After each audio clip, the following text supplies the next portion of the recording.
दोस्तों, अगर आपको कोई एग्जाम देना हो पर उस एग्जाम में कोई भी क्वेश्चन ना हो तो आप उस एग्जाम को कैसे दोगे। अब आप ये सोच रहे होंगे कि ये कैसे पॉसिबल है, तो आज मैं इसी कॉन्सेप्ट पर बेस एक मिस्ट्री थ्रिलर फिल्म को एक्सप्लेन करने वाला हूँ जिसका नाम है एग्जाम। मूवी शुरू होती है और हम देखते हैं कि एक इंटरव्यू में सेलेक्ट हुए 8 कैंडिडेट्स को एक रूम में लेके जाया जाता है और उन सबको अलग अलग डेस्क पर बिठा दिया जाता है। उन सभी के सामने एक पेंसिल और एक पेपर होता है और हर पेपर पर कैंडिडेट और उसका नंबर लिखा होता है। इसके बाद एग्जाम का इन्विजिलेटर वहां पर आता है और उन्हें एग्जाम के रूल बताना स्टार्ट करता है। सबसे पहले वो बताता है कि उन सबको एक क्वेश्चन का आंसर देना होगा। फिर वो बताता है कि एग्जाम के दौरान अगर कोई कैंडिडेट उससे या गेट के पास खड़े हुए गार्ड से बात करेगा तो वो उसी वक्त डिस्क्वालीफाई हो जाएगा, और अगर किसी ने भी उनके सामने रखे हुए पेपर को खराब या डैमेज किया तो वो उसी वक्त डिस्क्वालीफाई हो जाएगा। इसके बाद अगर कोई भी इस रूम को छोड़कर बाहर गया तो वो भी उसी वक्त डिस्क्वालीफाई हो जाएगा। लास्ट में इन्विजिलेटर उनसे पूछता है कि क्या आपके मन में कोई और भी क्वेश्चन है, पर कोई भी कैंडिडेट उसे इसका कोई जवाब नहीं देता। इसके बाद वो इन्विजिलेटर घड़ी में 80 मिनट का टाइम सेट करता है और वहां से चला जाता है। अब रूम में बैठे सभी कैंडिडेट एग्जाम का क्वेश्चन देखने के लिए जैसे ही अपने पेपर को पलटते हैं तो वो देखते हैं कि पेपर पूरी तरह ब्लैंक है।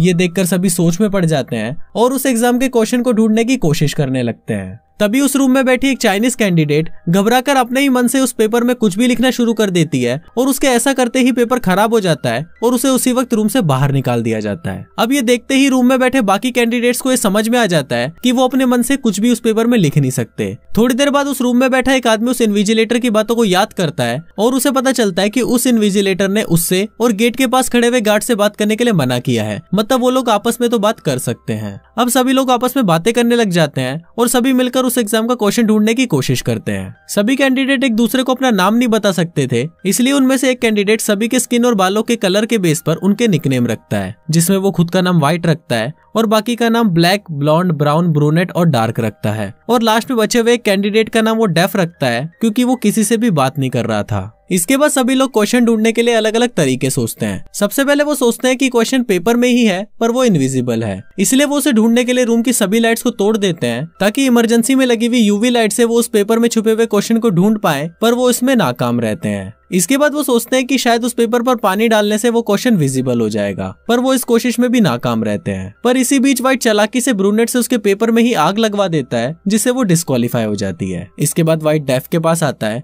और उसे भी इस रूम को छोड़कर जाने के लिए मजबूर करता है और इसी के साथ ही डेफ भी डिस्क्वालीफाई हो जाता है। इसके कुछ देर बाद व्हाइट सभी लोगों को बताता है कि उसे क्वेश्चन का पता चल गया है, पर वो इसे किसी को भी नहीं बताएगा। अब व्हाइट की इन सभी बातों से ब्लैक बहुत ज्यादा चिढ़ जाता है और वो व्हाइट को मुक्का मारकर बेहोश कर देता है। थोड़ी देर बाद जब व्हाइट को होश आता है तो वो सभी से रिक्वेस्ट करता है कि उसकी दवाई खाने का टाइम हो गया है, इसलिए कोई भी उसकी पॉकेट में से दवा निकालकर उसे खिला दे। पर व्हाइट की पिछली हरकतों को देखते हुए कोई भी उस पर भरोसा नहीं करता और सभी व्हाइट को उसी हालत में छोड़ देते हैं। पर तभी ब्लॉन्ड व्हाइट पर तरस खाकर उसकी मदद करने का सोचती है, पर सभी उसे ऐसा करने से रोक देते हैं। इसके बाद ब्राउन सभी का ध्यान व्हाइट से हटाने के लिए डार्क को परेशान करना शुरू कर देता है और सभी को बोलता है कि डार्क को कंपनी के बारे में बहुत कुछ पता है पर वो हमसे छुपा रही है। फिर ब्राउन डार्क से सच उगलवाने के लिए उसको टॉर्चर करने लगता है और तभी वो बताती है कि वो पहले इस कंपनी में काम किया करती थी पर बहुत ही नीचे लेवल पर, इसलिए उसे इस कंपनी के बारे में कुछ भी नहीं पता। डार्क की ये बातें सुनकर ब्राउन उसे छोड़ देता है, पर तभी सभी की नजर व्हाइट पर जाती है जिसकी नाक से खून आना शुरू हो जाता है। ये देखकर ब्लैक सबको बताता है कि व्हाइट अपनी बीमारी के बारे में सही बोल रहा था, क्योंकि जो बीमारी व्हाइट को है वो सेम बीमारी उसकी वाइफ को भी थी और टाइम पर दवा ना मिलने की वजह से उसकी डेथ हो गई थी। ब्लैक की ये बात सुनकर सभी लोग व्हाइट के कपड़ों में उसकी दवाई ढूंढने लगते हैं, पर किसी को भी दवाई नहीं मिलती। अब व्हाइट को मरता हुआ देखकर डार्क इन्विजिलेटर को हेल्प करने के लिए बोलती है,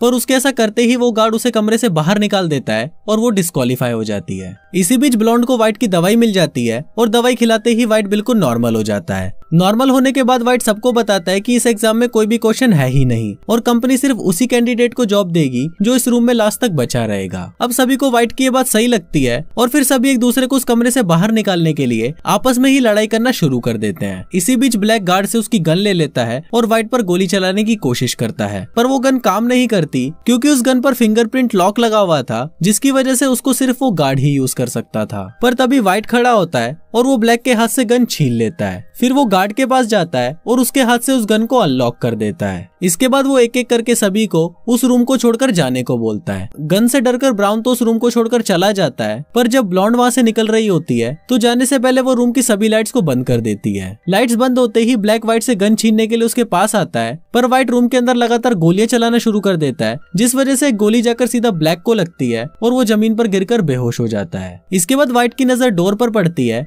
और वो देखता है कि ब्लॉन्ड अभी भी पूरी तरह उस रूम से बाहर नहीं गई है, उसका एक पैर अभी भी रूम के अंदर ही है। फिर व्हाइट जैसे ही गन लेकर ब्लॉन्ड की तरफ जाने लगता है तभी एग्जाम का टाइम कंप्लीट हो जाता है। अब व्हाइट को लगता है कि वो जीत चुका है, इसलिए वो एक्साइट होकर इनविजिलेटर से बातें करने लगता है, पर तभी रूम का गार्ड व्हाइट के पास आता है और उसे अपनी घड़ी से टाइम दिखाता है, जिसे देखकर उसे पता चलता है कि एग्जाम खत्म होने में अभी भी टाइम बाकी है। तभी हम व्यूवर्स को दिखाया जाता है कि जब सभी कैंडिडेट्स एग्जाम का क्वेश्चन ढूंढने के लिए अलग अलग तरीके खोज रहे थे, तभी डेफ ने एग्जाम की घड़ी को आगे कर दिया था। अब व्हाइट को समझ आ जाता है कि वो डिस्क्वालीफाई हो चुका है, इसलिए वो परेशान होकर खुद को गोली मारने की कोशिश करता है, पर वो उसमें नाकाम रहता है क्योंकि बंदूक में गोली नहीं होती और रूल ब्रेक करने की वजह से उसे उस रूम से बाहर निकाल दिया जाता है। अब रूम में लास्ट बची हुई ब्लॉन्ड सोचने लगती है कि वो क्वेश्चन का पता कैसे लगाए। तभी उसे वहाँ पर डेफ का चश्मा गिरा हुआ मिलता है, जिसे उठाकर वो शीशे के टुकड़े के साथ डेस्क पर रखे हुए पेपर को वापस देखती है, जिसमें उसे दिखता है कि पेपर में सिर्फ क्वेश्चन नंबर 1 ही लिखा हुआ है। फिर ब्लॉन्ड इन्विजिलेटर की कही हुई बातों को वापस याद करने की कोशिश करती है